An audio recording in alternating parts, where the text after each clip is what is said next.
নামদার Medina, তাজদারে Medina, উম্মতের কাঙ্গাল, বিশ্ব নবী রাহমাতাল লিল আলামিন, যিনি সাইয়্যিদুল আম্বিয়া, সাইয়্যিদুল কাওনাইন, সাইয়্যিদুল বাশার, মানুষের নেতা ছিলেন, লিডার ছিলেন। সেই নবী আমার একের পর এক এই দিনের দাওয়াত দিতে গিয়ে, কালেমার দাওয়াত দিতে গিয়ে তায়েফের ময়দানে রক্ত রঞ্জিত হয়েছিল। সে রক্তের বিনিময়ে রাসূল সাল্লাল্লাহু আলাইহি সাল্লামের ধৈর্য ভালোবাসার সীমারেখার সীমান্ত পর্যন্ত পৌঁছেছিল। এমন একটি সময় আল্লাহ রাব্বুল আলামিন এই মাসেই বলেছিলেন, হাবিব, আপনার সমস্ত দুঃখ কষ্ট নিবারিত হয়ে পুনরায় কালেমার দাওয়াত, দ্বীনের দাওয়াত দেওয়া শুরু করবেন। আপনাকে সান্ত্বনা দেওয়ার জন্য আপনি আমার বাড়িতে আসেন। সাতবক আসমান জমিন অতিক্রম করে কাবা কাউসাইন, সিদরাতুল মুনতাহা, আরশে আজিমে পৌঁছে বিশ্বনবী মুহাম্মদুর রাসূলুল্লাহ সাল্লাল্লাহু আলাইহি সাল্লাম আল্লাহর বাড়িতে আল্লাহর সাথে 27 বছর প্রেমের আলাপ করেছিলেন। জোরে বলেন মারহাবা, আর জোরে বলেন মারহাবা। এই আলোচনার পরিশেষে এসে আবার কালেমার দাওয়াত দেওয়া শুরু করেছিলেন। তাহলে আপনারা আমরা যদি এই দাওয়াত থেকে বিরত থাকি, রাসূলুল্লাহর উম্মত হতে পারবেন? জোরে বলেন পারবেন? মুসলমানের দায়িত্বই হলো দ্বীন মানুষের কাছে পৌঁছে দিয়া, প্রচার করে দিয়া, জানিয়ে দিয়া হিদায়াতের মালিককে। জোরে বলেন হিদায়াতের মালিককে। আল্লাহ গোটা পৃথিবীকে 1 সেকেন্ডও লাগবে না আল্লাহর হিদায়াত করতে, ঠিক না বেঠিক? আল্লাহ যদি হিদায়াত করবে, যুগে যুগে নবী রাসূল পাঠাইলেন। আম্বিয়া আলাইহিস সালামের পরে, সাহাবায়ে কিরামের পরে, তাবেঈদের পরে, আইমায়ে মুস্তাহিনদের পরে, তরিকতের মাযহাবের ইমামদের পরে, সিদ্দিকিন, সালেহিন, শহীদদের পরে, এই আখেরি জামানার নায়েবে নবীদের উপরে রয়েছে দ্বীনের দায়িত্বের কাজ। করে বলেন সুবহানাল্লাহ। আমার ভাইরা, এই দিনের দাওয়াত দিতে গেলেন, কেউ আপনাকে বন্ধু বানাবে, কেউ আপনাকে শত্রু হয়ে যাবে। আমার ভাইরা, এই শত্রু আর বন্ধুর ভয়কে আপনি দিন থেকে সরে দাঁড়াবে। বন্ধু আমার পৃথিবীর মানুষের দরকার নাই। আমার নবী যদি বন্ধু বানাতে পারেন, আমার রাসূলকে যদি, আমার আল্লাহকে আপনি প্রেমিক হতে পারেন, পৃথিবীর ময়দানে আপনার ভয় নাই, পরকালেও আপনার টেনশন নাই। জোরে বলেন সুবহানাল্লাহ। আল্লাহ রাব্বুল আলামিন মহাবিশ্বের মহাবিশ্বকার আল কোরআনুল কারীমকে আল্লাহ রাব্বুল আলামিন এই পৃথিবীর মধ্যে নাযিল করতে চাইলেন।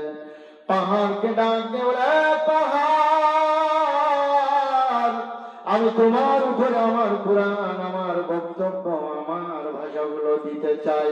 পাহাড় বললেন, রব্বুল আলামিন, আপনার কোরআনের ভার আমি নিতে পারবো না, আমি আপনাকে আছে মাপ চাই, ক্ষমা চাই, আমারে মাফ করেন। পাহাড় আল্লাহ রাব্বুল আলামিনের কাছে ক্ষমা চাইলেন। পাহাড়ের উপরে আল্লাহ কোরআনুল কারীম দিলেন না। দীর্ঘ 30 বছর ধরে, 63 বছরের জিন্দেগিতে 22,000 বার জিবরাইল আলাইহিস সালামের আগমনে, 30টি পারায়, 114টি সূরায়, আমার ভাইরা 6,466 খানা আয়াতে কারিমার মধ্যে বিশ্ব নবী মুহাম্মদুর রাসূলুল্লাহ সাল্লাল্লাহু আলাইহি সাল্লামের কল মুবারকের মধ্যে আল্লাহ দিয়েছিলেন। জোরে বলেন মারহাবা। আওয়াজ তুলে বলেন আল্লাহু আকবার। কোরআন কি জেনেশন কিতাব?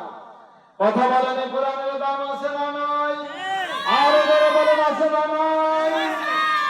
কোরআন যারা মানবে তারাই আল্লাহর বন্ধু হতে পারবে।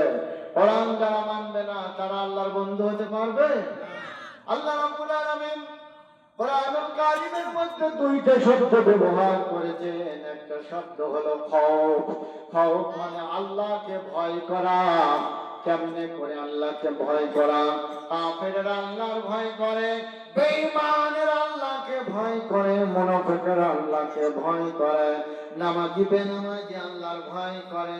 বাংলাদেশের মধ্যে যত দল আছে, যত মত আছে, সবাই আল্লাহকে ভয় করে। এই খৌফ আল্লাহ রাব্বুল আলামিন কুরআনুল কারীমের মধ্যে 16 জায়গায় দিয়েছেন। আর একটা শব্দ আল্লাহ রাব্বুল আলামিন দিয়েছেন তাকওয়া। এই তাকওয়া শব্দ আল্লাহ রাব্বুল আলামিন মহাবিশ্বের মহাবিশ্বকর আল কোরআনুল কারীমের মধ্যে 6 জায়গায় দিয়েছেন। এই তাকওয়া মানেও ভয় করা। এই ভয়টা হলো আল্লাহ রাব্বুল আলামিনের নিষিদ্ধ কাজ, ঘৃণা ভরে ছেড়ে দিয়ার নাম হলো তাকওয়া। জোরে বলে যাবে কি মারহাবা। এত চিরমলাং চিরমুক্তির দান, এ যে মহাবাণী খোদার কালাম। ঘরে বলো কিংবা রাষ্ট্রে বলো, ঘরে বলো কিংবা রাষ্ট্রে বলো, অশান্তি দূর করে শান্তি আনে। কথা ঠিক না বেঠিক? এই কোরআন যেখানে আছে শান্তি আছে সেখানে, কোরআন নাই যেখানে শান্তি নাই সেখানে।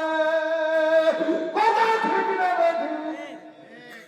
কোরআন বাদ দিয়ে, রাসূলুল্লাহর আদর্শ বাদ দিয়ে যত মতবাদ আছে পৃথিবীর ময়দানে, ওখানে শান্তি থাকতে পারে? দন্তেন্ন আকারে না। জোরে বলেন নাম, আর জোরে বলেন নাম। আল্লাহ রাব্বুল আলামিনের কোরআনুল কারীমের মধ্যে এই তাকওয়া মানে ভয় করা। যারা আল্লাহকে ভয় করে দেখে দেখে নবীর সুন্নাত অনুযায়ী জীবন চালাবে, আমার আল্লাহ রাব্বুল আলামিন জানায় দিলেন, ও বান্দা, তোমার ভয় নাই, তোমার চিন্তাও নাই, আমি আল্লাহ তোমার সাথে আছি। জোরে বলেন সুবহানাল্লাহ।